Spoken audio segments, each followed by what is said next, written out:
అనే క్వశ్చన్. అదే AI agents అవ్వడం. It is not just loop అనేది తర్వాత వస్తుంది, బట్ ఇట్ ఈస్ లైక్ ఒక టాస్క్ని అది ఎంసీపీ టూల్ కాల్స్ వరుసగా చేసుకుంటూ ఓన్గా అది ఫిగర్ అవుట్ చేసి ఒక మనిషికి నువ్వు పని ఇచ్చావు అనుకో, అరే బాబాయ్ నువ్వు ఇది వెళ్ళి చేయరా అని నువ్వు చెప్పి అది ఏ విధంగా అయితే ఒక పర్సన్ డిస్కవర్ చేస్తాడో ఇందులో ఏంటి సమస్యలు ఏంటి, దీన్ని నుంచి ఎలా వెళ్ళాలి, అది నువ్వు చేతులు కాళ్ళు ఇచ్చి ఎంసీపీ టూల్ కాల్ అది ఫిగర్ అవుట్ చేసి ఆ టాస్క్ని చివరి వరకు అక్కడితో ఏఐ ఏజెంట్ అనేది జనాలు ఎవరైతే ఎగ్జిక్యూటివ్స్ ఉన్నారో వాళ్ళు మొదలెట్టారు అనమాట పేర్లు. So it is an agent on its own. Agent అంటే ఏజెన్సీ ఉంది దానికి, అది దాని ఓన్గా నాన్ డిటర్మినిస్టిక్ పనులు. దాని తర్వాత ఒక మెట్టు ముందుకు ఎలా వెళ్ళారు, ఆటానమస్గా వెళ్ళిపోతారు. ఇప్పుడు వచ్చే కొత్త మోడల్స్ కూడా they are tune to be autonomous. ఈ టాస్క్ ఒక టాస్కే కాదు, నువ్వు 10 టాస్క్లు ఇవ్వు, అలాగే నువ్వు 30 ఏజెంట్లు పెట్టు. ఈ ఒక స్వార్మ్ ఆఫ్ ఏజెంట్స్ ఒక 50 పనులు ఒక బిగర్ గోల్కి అలైన్ అయ్యేలాంటి ఫ్రేమ్వర్క్ అవి పనులు చేసుకుంటూ నీ బిగర్ గోల్ని అవి రీచ్ అవుతుంది. With maintaining a state again is a good thing. State observability అవన్నీ ఉన్నాయి, but we're getting closer and closer to AGI అనేది ద బిగర్ కాన్వర్జేషన్ అనమాట. ఏజిఐ ఏంటి, where in a world where agents AI and human beings coexist and we work together and AI works for us. That reality is coming closer. Maybe I didn't define AGI as well as Sam Altman, but నేను చెప్తున్నా అనేది నా మైండ్లో అది అనమాట.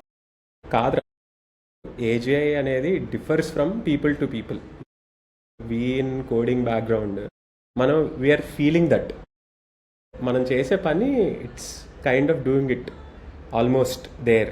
Okay, పిఆర్లో review చేయడం, initial connections, initial context, so it's giving up. We are feeling that AGI. కానీ చాలా ఇప్పుడు ఏజే అంటే ఆర్టిఫిషియల్ జనరల్ ఇంటెలిజెన్స్ కదా, సో జనరల్గా అన్ని పనులు చేయగలదు అనే రోజు అసలు ఇట్లుండదు ఆ రోజు. And it won't be one day. అంటే ఇదిగో రేపు నిద్రలేస్తాను జనాలు అందరూ ఏజే వచ్చేసిందని చెప్పి ఎవడు అనుకోడు నాకు తెలిసి. చిన్న చిన్నగా ఒక్కొక్క ఇండస్ట్రీ విల్ ఫీల్ దట్. ఇప్పుడు మనం software engineering is feeling that.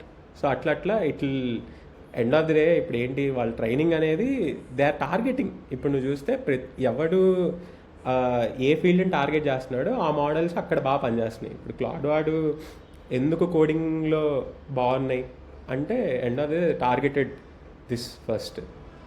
So అది అలా అలా ఉందిలే ప్రతి మోడల్ వాడు. కానీ ఆండ్రే కర్పాతి ఐ థింక్, లేకపోతే ఇలియా అనుకుంటా, not Andre. What is a good model? ఒక మంచి మోడల్ డెఫినేషన్ ఏంటి?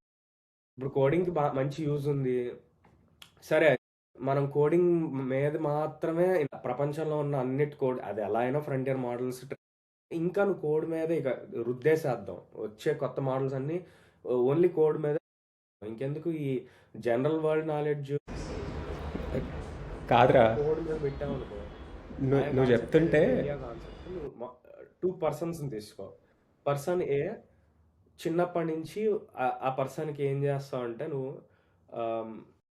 ప్రపంచంలో ఉన్న అన్ని విషయాల గురించి కొన్ని కొత్త కొత్త హాబీస్ చెస్ నేర్పించు, బాస్కెట్బాల్ నేర్పించు, స్విమ్మింగ్ నేర్పించు, స్కీయింగ్ నేర్పించు, వేరు ప్రపంచాలు తిప్పు, అన్ని విషయాల గురించి, అన్ని రిలీజియన్స్ గురించి, అన్ని కల్చర్స్ గురించి. అలా నువ్వు పిల్లాడిని పెద్దవాడు అడల్ట్ అయ్యేలాగా ఇంకొక పర్సన్ ఉన్నాడు అని, నారాయణ ఏమీ లేదు, నీకు ప్రపంచంతో సంబంధం లేదు, మ్యాథ్స్ ఒకటే, నువ్వు మ్యాథ్స్ మాత్రమే ఇక మ్యాథ్స్ అని అడిగి అదే నీ ట్రైనింగ్ మోడల్ అన్న. పర్సన్ బి, పర్సన్ ఏ 18 years వచ్చాయి. ఇప్పుడు వీళ్ళిద్దరికి ఒక కోడింగ్ ఛాలెంజ్ ఇవ్వు. ఆయన ఏమంటాడంటే ఇలియా, ఒక ఎక్స్ట్రాడినరీ ఛాలెంజ్. పర్సన్ ఏ క్రియేటివ్గా థింక్ చేయగలడు, ఎందుకంటే వాడికి ఇన్ని డేటా పాయింట్స్ ఉన్నాయి, వేరు యాంగిల్స్లో ఆలోచించి. అందుకని కోడింగ్లో ఇన్వెస్ట్మెంట్ ఉంది, కానీ but still these models are really good at other things too. They are getting better at sustaining good context. But మనకి ఇప్పటివరకు యూస్ కేస్ అదే కనిపిస్తుంది. అది నా ఎంటైర్ థీసిస్ అనమాట ఇప్పుడు ఉన్న present frontier models మీద. But we'll have to see